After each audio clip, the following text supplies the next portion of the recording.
harga pangan terus mengalami kenaikan ya.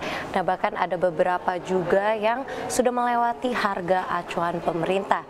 Nah, saat ini saya sedang bersama Kepala Bappenas Bapak Arief Prasetyo Adi, di mana pada hari ini kami akan berbincang mengenai keadaan dan gambaran kondisi pangan saat ini. Selamat sore Pak, apa kabar? Selamat siang, alhamdulillah baik. Assalamualaikum warahmatullahi wabarakatuh. Sehat ya Pak ya? Alhamdulillah sehat. Oke Pak, kan saat ini harga komoditas pangan sedang mengalami kenaikannya, khususnya untuk bahan pangan pokok. Nah, bahkan beberapa asosiasi petani pangan juga meminta kenaikan dari harga pokok penjualan. Nah, bagaimana sih sebetulnya keadaan dan situasi gambaran kondisi komoditas pangan saat ini Pak? Ya, pertama-tama terima kasih dulu diberi kesempatan sama teman-teman CNBC untuk mengupdate kondisi pangan nasional hari ini. Hari ini kemarin saya monitor terus harga telur. Harga telur itu di kandang itu sekitar 26.000, 25.000. Biasanya akan ada selisih 4-5 ribu rupiah sampai ke customer. Kemudian angka kalau dekat-dekat 30 sampai 32.000 hari ini saya harus sampaikan masih dalam batas kewajaran. Tetapi kalau angkanya di atas 36.000 untuk di daerah Jakarta itu kita harus melakukan intervensi. Kemudian kalau wilayah Papua, Indonesia Timur memang angkanya lebih sedikit tinggi karena ada distribution cost gitu ya di sana. Nah, harga telur hari ini tadi diskusi juga dengan teman-teman Komisi 4, ada Pak Sudin, ada beberapa pimpinan juga. Diskusinya adalah hari ini harga jagung itu sebagai komponen sekitar 55% dari pakan ternak itu harganya di atas Rp6.200. Ini pasti relate dengan produksi. Jadi pada saat produksi itu tidak seperti harapan, itu biasanya harga akan naik. Jadi teori supply and demand sederhana sekali. Pilihannya adalah apakah kita mau mengimport untuk menurunkan harga atau sekarang kita berikan toleransi dulu sedikit kepada petani jagung ya, supaya mereka juga ada gairah untuk bertanam gitu ya, untuk jagung. Kalau kombinasinya biasanya juga ada import gandum ya untuk sebagai pakan ternak sehingga harga bisa turun. Tapi kali ini memang kondisi di Belarusia, di beberapa tempat yang biasa kita mengimport gandum juga kurang baik gitu ya, harga juga cukup tinggi. Sehingga memang sekarang perlu penyesuaian mungkin kurang lebih 1-2 bulan ke depan. Kita akan punya panen jagung cukup banyak di beberapa tempat, termasuk di Bima, Dompu, Sumbawa, itu kita akan panen. Jadi ya ini bagaimana Badan Pangan saat ini harga jagung misalnya di Sumbawa saat ini 5.200, Badan Pangan Nasional tentunya perintah Pak Presiden memobilisasi stok dari daerah surplus ke daerah yang defisit. Kita namanya fasilitasi distribusi pangan. Jadi distribusinya Badan Pangan Nasional menyiapkan anggarannya untuk membantu peternak-peternak kecil tentunya.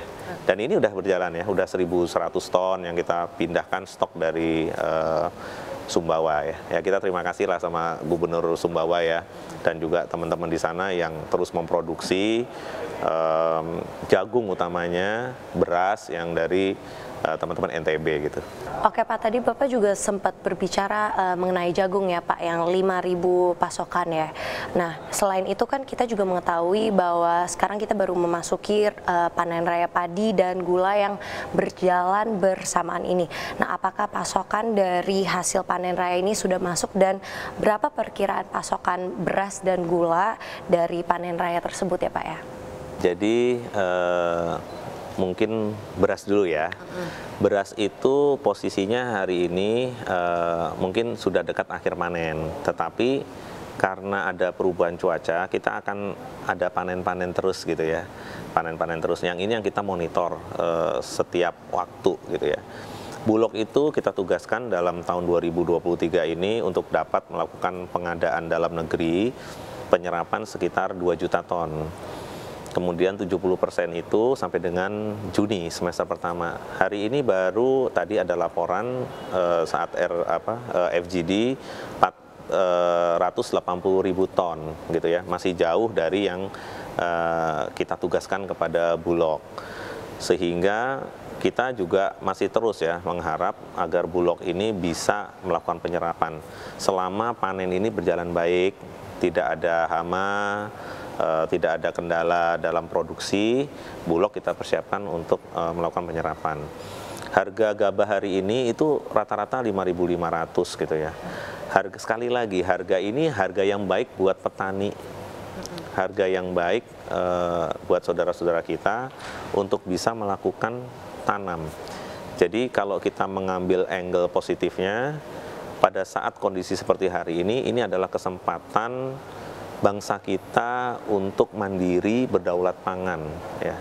Selama barang ini bisa diproduksi di Indonesia, kenapa kita harus impor?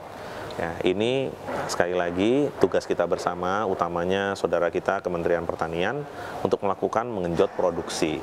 Jadi faktor-faktor pendukung seperti benih, bibit, lahan, irigasi, kemudian pupuk itu menjadi hal yang penting untuk kita dorong. Kemudian agak ke tengah sedikit, Badan Pangan Nasional menyiapkan BUMN di bidang pangan, ada Bulog dan ID Food untuk bisa melakukan penyerapan. Jadi Pak Presiden menyampaikan petani, peternak, masyarakat itu biarkan berproduksi, tapi jaga harga yang baik di atas harga pokok produksi supaya dibeli oleh BUMN dengan harga yang baik, sehingga memotivasi peternak, petani untuk melakukan produksi. Nah, kemudian satu lagi mengenai gula. Gula juga sama, harga di luar angkanya 24 sen per pounds, itu artinya kita ini harga gula tertinggi ya, sehingga Badan Pangan Nasional saya dengan Deputi Ketersediaan dan Stabilisasi sudah melakukan diskusi-diskusi yang intens dengan para pelaku usaha, APTRI, Asosiasi Peternak Petani Tebu Rakyat ya, kemudian dengan beberapa perusahaan penggiling gula ya, itu memang kita akan melakukan adjustment dalam waktu dekat, sehingga petani tebu ini juga merasa dihargai seperti peternak tadi, juga teman-teman petani padi ya.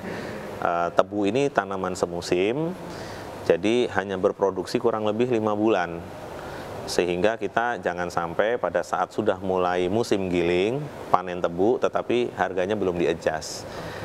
Pasti ada kemungkinan kenaikan harga sampai dengan ke hilir ya. Tapi sudah kami hitung bersama kementerian terkait bahwa impact-nya tidak terlalu besar untuk gula.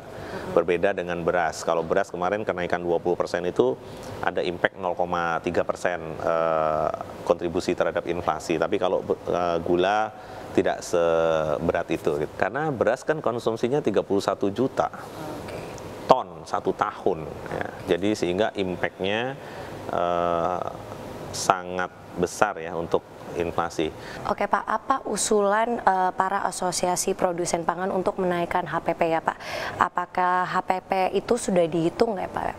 Iya, jadi beberapa produk sudah selesai, jagung sudah, kemudian ayam sudah, telur sudah, jadi harga acuannya sudah dibentuk berdasarkan komunikasi dengan seluruh stakeholders, kemudian dibuat peraturan Badan Pangan Nasional untuk beberapa produk itu, termasuk beras, harga pokok produksi, harga pembelian pemerintah, kemudian harga eceran tertinggi, zoning sampai dengan di Indonesia Timur juga sudah disiapkan. Yang dalam waktu dekat adalah adjustment gula ya. Adjustment harga gula ini juga akan diputuskan dalam waktu yang tidak terlalu lama. Kita hanya menunggu rakortas ya, tahap akhir, setelah itu diundangkan. Oke, baiklah Bapak, terima kasih untuk waktunya ya Pak. Semoga sehat dan sukses selalu ya Pak ya. Amin, sama-sama, terima kasih. Oke lah pemirsa, baiklah itulah perbincangan kami dengan Kepala Bappenas, Bapak Arief Prasetyo Adi. Dari Jakarta, Tim Liputan CNBC Indonesia.